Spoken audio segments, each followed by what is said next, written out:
녹화된 강의는 나중에 몰아듣게 되더라고요. 라이브 클래스 같은 경우는 학원 스케줄에 맞춰서 꼭 들어야 하니까 공부도 미루지 않게 되고 학원에 가 있는 느낌이 들더라고요. 집에서도 생생한 강의 현장을 느끼고 싶다면 라이브 클래스가 딱인 것 같아요. 그죠? 그래서 이거는 반품 가능성이 있냐 없냐를 따져야 돼요. 근데 그게 보면 뭐라고 돼 있어요? 반품 가능성이 있다 그랬죠? 그럼 이건 매출된 거로 보면 안 돼요. 그래서 이거는 상품이 나간 걸로 보면 안 됩니다. 그렇지만 일단 현금을 받았으니까 차변에 현금은 얼마가 들어와요? 10,000원이 들어왔어요. 근데 이 돈은 어떻게?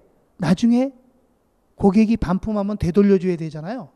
예, 이런 걸 뭐라고 하냐면 환불부채라고 합니다. 자, 뭐라 한다고요? 환불부채. 이렇게 정리하는 거예요. 환불부채. 예를 하나 들어드릴게요. 보세요. 이번에 우리 회사가 인터넷 쇼핑몰을 통해서 상품 10개를 팔았어요. 돈 받았어요. 그러면 일단 분개하면 어떻게 돼? 상품 팔았으니까 그냥 금액으로 안 하고 수량으로 할게요. 자, 10개를 팔았습니다. 나갔어요. 상품은 나갔어. 그런데 돈은 현금으로 얼마? 10개. 이렇게 됐다는 거죠. 여기까지 이해 갔습니까? 예, 그런데 여기 상품 그러면 상품이 다 팔린 걸로 되잖아. 그죠? 근데 이 중에 3개는 환불 가능성이 있다는 거예요. 10개 중에 7개는 환불이 안 될 거지만 나머지 3개는 환불 가능성이 있다. 그러면 매출된 걸로 보면 안 돼. 그러면 7개만 팔은 걸로 하고 3개는 뭐로 한다? 그렇죠? 환불 부채. 이렇게 분개를 해야 된다는 거죠. 환불 부채. 이해 갔죠? 예. 그럼 얘는 언제까지 이렇게 놓나요? 언제까지 이렇게 놔둬야 되죠? 그렇죠. 반품 기간이 지날 때까지. 자, 반품 기간이야, 아직도. 근데 고객이 하나를 반품했어. 야, 나 이거 못 사겠다. 반품해줘. 그럼 어떻게 해야 돼? 한계값 돌려줘야 돼. 그렇게 차변에 있는 현금 중에서 현금 한계값을 주고 환불부채 갚았어요. 환불부채 얼마? 1개. 이렇게 분개하면 돼. 그럼 여기 몇 개 남았어, 지금? 2개 남았잖아. 2개 남은 거 어떡할 건데요? 2개 남은 거 반품 기간이 지날 때까지 기다려요. 그랬다가 오늘이 반품 기간이 지났어요. 그럼 더 이상 우리 반품 안 해줄 거 아니에요? 그럼 이때 이제 매출된 걸로 하는 거죠. 그래서 어떻게? 차변에 나머지 환불부채 2개, 그리고 대변에 상품 2개. 이때 매출된 걸로 한다는 얘기죠. 반품 기간이 지났을 때. 아셨죠? 네, 좀 복잡하기는 합니다. 자, 그 다음에 우리 다음 문제 10번 문제로 가겠습니다. 10번 문제입니다. 10번입니다. 10번.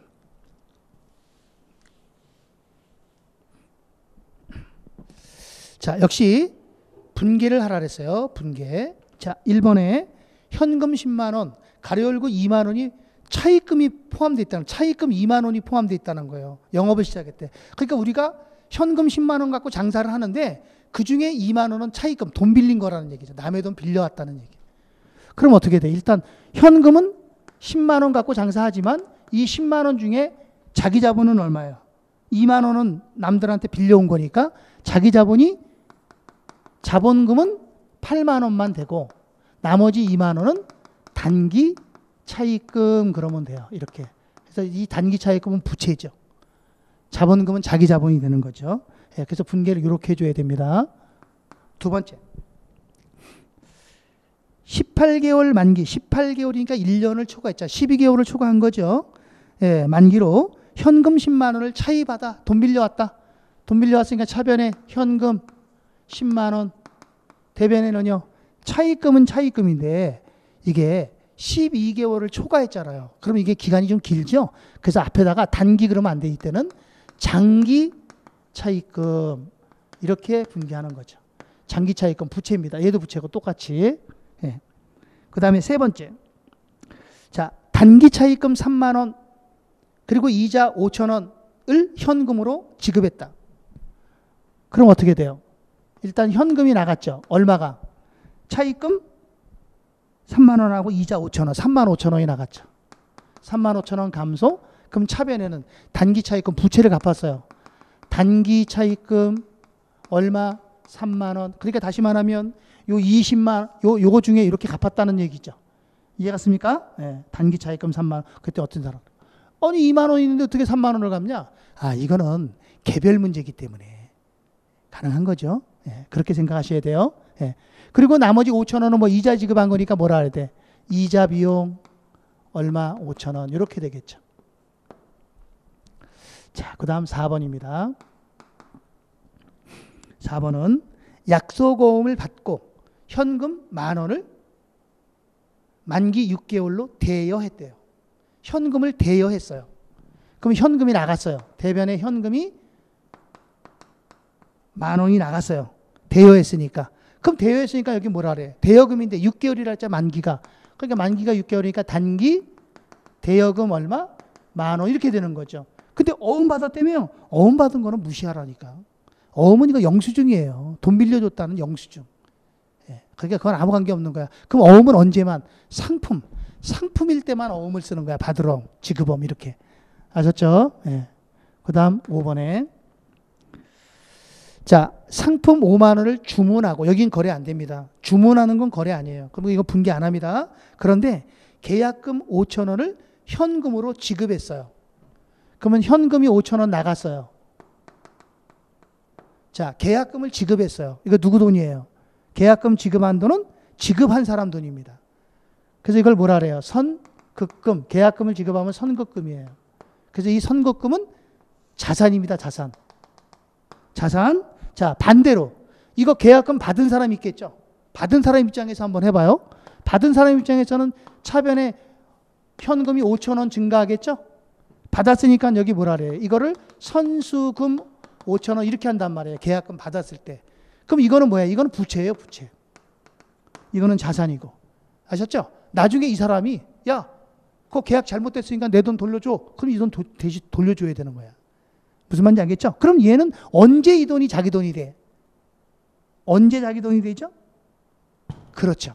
계약이 뭐 됐을 때? 완료됐을 때. 그때 되면 내 돈이 되는 거죠. 이해가셨죠? 그 전까지는 남의 돈이다. 이렇게 보시면 돼요. 자, 6번. 상품 3만 원을 매입하고 여기까지 분개하게 되면 차변의 상품 3만 원을 매입하고 자, 그리고 대금 중 2만 원은 현금으로 지급하고 현금으로 2만 원을 지급하고 나갔죠? 감소. 그리고 잔액은 약소보험을 발행하여 지급하다. 아, 그러니까 뭐예요? 약소보험을 발행했으니까 그렇죠. 지급보험이에요. 10,000원. 상품이니까. 상품일 때는 지급보험 그런단 말이죠. 예. 그리고 7번 보겠습니다. 7번을 잘 보세요. 7번은 자, 영업용 건물 2만 원을 구입해서 똑같아요. 그럼 차변에 건물이 2만 원 구입됐죠. 들어왔어요. 2만 원 구입하고 자, 대금 중 15,000원은 수표를 발행하여 지급했다. 수표를 발행하면 당좌 예금이라는 자산이 감소하는 거야. 15,000원. 그럼 5,000원 더 줘야 되잖아요. 그리고 나머지 5,000원은 뭐라 그랬어요? 잔액은 약소보험을 발행하여 지급했다. 그럼 여기다가 똑같이 지급보험 그러면 안 된다는 거예요. 얘는 상품이니까 지급보험이지만 여기는 상품이 아니니까 뭐라 해야 돼? 그냥 돈 안 준 거야. 미지급금 그러는 거야. 미지급금. 미지급금. 아셨죠? 미지급금이라고 합니다. 자, 그 다음 8번에 자, 영업용 책상의자. 영업용 책상의자가 얼마야? 10,000원이죠? 영업용 책상의자 10,000원을 뭐 했어요? 10,000원을 구입하고 대금은 외상으로 했대. 그럼 차변에 비품 10,000원 구입하고 대금을 외상으로 했으니까 이게 외상매입금 그러면 안 된단 말이죠. 비품은 상품이 아니잖아. 그죠? 그러니까 외상매입금 그러지 않고 뭐라 그랬대? 미지급금 10,000원 이렇게 정리를 하셔야 돼요. 미지급금. 외상에 따라서 외상매입금 그러면 안 됩니다. 자, 9번에 자, 상품 3만 원, 원가는 25,000원이에요. 매출을 했어요. 얼마짜리를? 원가 25,000원짜리를 3만 원에 팔았어요. 얼마 이익이에요? 5,000원 이익이에요. 이 5,000원 이익을 우리는 상품 매출이익 그러면 되겠죠? 그죠? 자, 그럼 팔았으니까 분개하면 어떻게 돼요? 일단 대변의 상품은 원가 25,000원. 그런데 돈은 3만 원 받게 돼요. 3만 원을 뭘로 받았냐 그랬더니 대금 중 2만 원은 현금으로 받아. 즉시 당좌 예금했대. 그러니까 현금을 들어왔다가 바로 나갔으니까 현금은 들어온 게 아니죠. 그 현금을 바로 은행에 예금했으니까 바로 당좌 예금 그러는 거죠. 현금 그러면 안 돼요. 얼마 얼마나 그랬죠? 2만 원. 2만 원 현금 당좌예금이에요. 그리고 나머지 얼마? 만 원은 3만 원 받을 거니까 만 원은 뭐라 그랬어요? 만 원은 약소금을 받다. 그랬으니까 무슨 원? 그렇죠. 여기는 받으러 원 그러면 돼요. 상품이니까. 그럼 여기 얼마 차이 나지? 5천 원 차이 나죠? 이걸 뭐라 그래요? 상품, 매출, 이익, 5천 원 이렇게 되겠죠. 이거 이 분계는 좀 어렵다. 그죠? 예. 자주 해보셔야 돼. 분계는. 자, 그 다음 10번입니다. 자, 상품 3만 원. 원가는 3만 5천 원. 3만 5천 원짜리를 이번에는 3만 원에 매출을 했어요. 그리고 대금은 수표를 받았대요. 자, 보세요. 원가는 3만 5천 원인데 이거를 얼마에 팔았어요? 3만 원에 팔았다는 거죠. 그죠? 그럼 이거는 손실이잖아요. 네, 손실 본 겁니다. 손실 얼마? 5천 원 손해 본 겁니다. 분계 한번 해볼게요.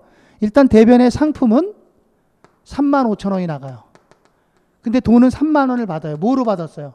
수표를 받았어요. 수표를 받았다고 여기 당좌예금 그러면 안 됩니다. 수표 나오면 무조건 당좌예금 그러면 안 돼. 수표를 발행이라는 말이 있어야 당좌예금이고 수표를 받았으면 현금이지.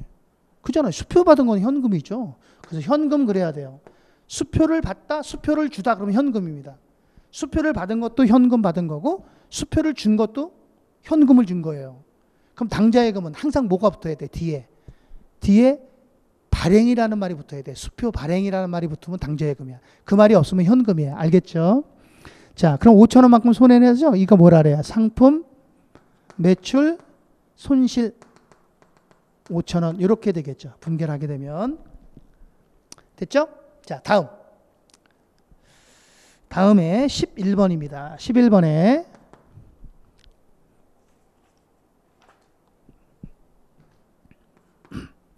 자, 11번은 만기된 약소금 만 원을 현금으로 회수해서 즉시 은행에 당좌예금을 했대요. 그러니까 현금 받아서 바로 은행에 예금해 버렸다는 거예요. 그러면 바로 어떻게 돼요? 당좌예금이 늘어나는 거죠. 당좌예금이 증가하는 거죠. 얼마가? 만 원이. 근데 이거 뭐 받은 거예요? 이거는 만기된 어음 받았다. 받으러. 그럼 요 금액이 만기가 됐다는 거죠. 받았다는 거예요. 이게 얘가 없어지는 거예요. 받으러움이 없어집니다. 받으러움이라는 자산이 감소하게 돼요. 받으러움이 만기가 돼서 돈을 받았다는 거예요. 네. 자, 그 다음 12번입니다. 12번. 자, 은행에 대한 이자, 은행 예금에 대한 이자 5천 원이 통장에 가산되다. 그럼 어떻게 될까요? 은행 예금 통장에 가산됐대요. 그럼 보통 예금이 그만큼 많아졌겠죠? 보통 예금이 5천 원이 증가하고 이거 이자 받았으니까 이자 수익 5천 원 이렇게 되겠죠. 자, 요거는 수익, 이거는 자산. 그러니까 무슨 거래? 손익 거래가 되는 겁니다. 자, 13번입니다. 13번에 사무용 비품 만 원을 구입하고 사무용 비품은요. 비품이 아니라 사무용품 그랬죠? 사무용품 뭐야? 볼펜, 노트, 뭐 지우개 이런 것들 얘기하는 거죠. 만 원을 구입하고 현금으로 지급했다. 자, 그럼 일단 현금이 나갔어요. 얼마가? 만 원. 그럼 이걸 뭐라고 하느냐면 이거를 원래는 소모품 그래요. 소모품. 그런데 그 옆에 뭐라고 돼 있어? 비용 처리할 것 그랬죠. 그러니까 소모품 비 만 원 이렇게 한다는 거죠. 만약에 자산 처리해라 그러면 소모품, 비용 처리해라 그러면 소모품 비, 아무 말 없으면 소모품 비 이렇게 하면 돼요. 아무 말 없으면 소모품 비 이렇게 하는 겁니다. 자, 그 다음 14번에 상공회의소 회비 만 원을 현금으로 지급했다. 상공회의소 회비를 현금으로 지급했대요. 그러면 어떻게 됩니까? 현금을 지급했으니까 현금이 나갔겠죠. 대변에 현금이 얼마가 나가요? 현금이 만 원이 나갑니다. 그럼 여기는 상공회의소 회비 그러면 안 됩니다. 상공회의소 회비는 세금과 공과예요. 세금과 공과라는 이름을 써요. 만 원 이렇게. 세금과 공과 이렇게 합니다. 자, 그 다음에 15번에 자, 건물을 수선하고 수선비 만 원을 1개월 후에 지급하기로 했대요. 건물을 수선하고 수선비 10,000원을 1개월 후에 지급하기로 했대. 자, 그러면 일단은 수선비는 발생한 거예요. 건물을 수선했으니까. 용역은 제공받은 거죠. 수선했으니까. 그럼 우리가 수선비를 줘야 되는데 이 돈을 안 줬다는 거죠. 나중에 주겠다는 거야. 그래서 이걸 뭐라 그러냐. 미지급 수선비 10,000원 이렇게 합니다. 이거 부채입니다. 자, 여기서 우리 한 가지 알고 갈 게 하나 있어요. 뭐가 있냐면 보세요.